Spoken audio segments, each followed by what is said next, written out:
to Mr. Crawford and then Mr. Maxwell and Ms. Caputi. I am quite familiar with the charter, the legalities inside the charter, and there is no mechanism for the city council to remove Mr. Phillips from his position. I also watched that news conference, and he asserted in the conference that he's going to be reelected. Mr. Phillips, in my opinion, lacks the integrity to do the right thing and resign. That's unfortunate because not only has he embarrassed the city of Scottsdale, but he's also placed it at risk from boycotts and more riots. And that's dangerous. It was a short time ago that we experienced over $38 million worth of damage, theft, and vandalism. And this is the wrong thing to say. And I don't think it was ill thought. I don't think that it was off the top of his head. This was a carefully scripted broadcast, reading.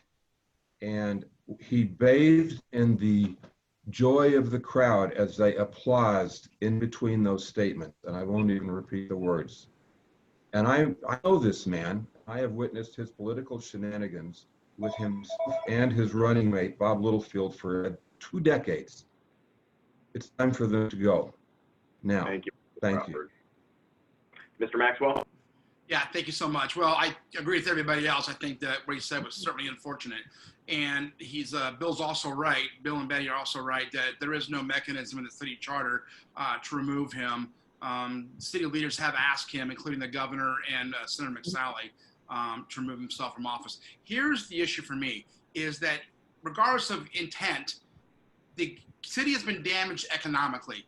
Tourism has been damaged. There are people out there who will now not come to Scottsdale because of these remarks. And while he's in office, they'll continue to think that. So it's not quantifiable, however. Is that going to be $10,000 and $1 million or $2 million? We don't know. But we do know for sure that the city has been damaged economically. And while he's in office, that stain will still be on us. So we need to get him out. He needs to do the right thing and leave office, or the citizens can remove him from office if they choose to do so. But economically, we need to get back on track, and we're not going to be able to do so until he's no longer on the city council. Thank you, Mr. Maxwell. Ms. Caputi, then Mr. Little. I agree with Governor Ducey. The despicable behavior should not be tolerated in public office. There need to be consequences for our actions, and Councilman Phillips needs to resign. His actions, as Kevin said, damage our reputation, deter business and tourists from coming to Scottsdale when we need them most, and it also creates a toxic environment for the rest of us who will have to work with him.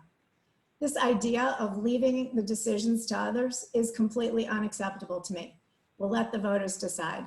We'll kick the can down the road. You know what? That's how we got to this watershed moment in the first place, by people standing by and letting other people make the hard decisions for us. We can't stand by while others do something immoral, illegal, or unsafe. It's our duty to stop it. We need leaders who will govern with ethics and facts and have the wisdom and the courage to make these hard decisions when they're needed. We can't leave it to others when it's the most important thing that matters. That's how I roll. Thank you so much. Mr. Little. Make no mistake, we gave Guy Phillips the keys to the car, and he drove it 100 miles an hour into a brick wall, and he crashed our city. I know there's a lot of great arguments talking about, he should be removed because of the irreparable harm he's done to our economy. True. The irreparable, unrecoverable harm he's done to our reputation. True. But I'm trying to think of myself. If I were the parent of a 13-year-old boy or girl, a person of color, what damage did he do to them? We've heard Guy's apologies about how bad he feels. We've heard from his wife about how much harm it's given to their family, but you haven't heard them say, I'm sorry for the harm I caused your family.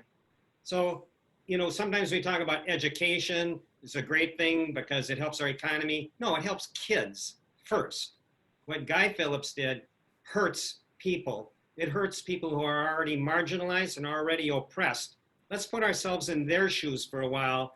Guy Phillips, I said, should resign the day he announced his big event, because he violated his oath of office to uphold the law the executive order given by Mayor Lane, and he encouraged other people to break that as well. It's a disqualifier, and I was the first person to say, resign, Mr. Phillips. Thank you so much. Ms. Linning, final word. Thank you. So as our representative, we expect a higher level of individual. And every time you leave your house, including when you're in your house on a Zoom call, you are representing your city as a council person.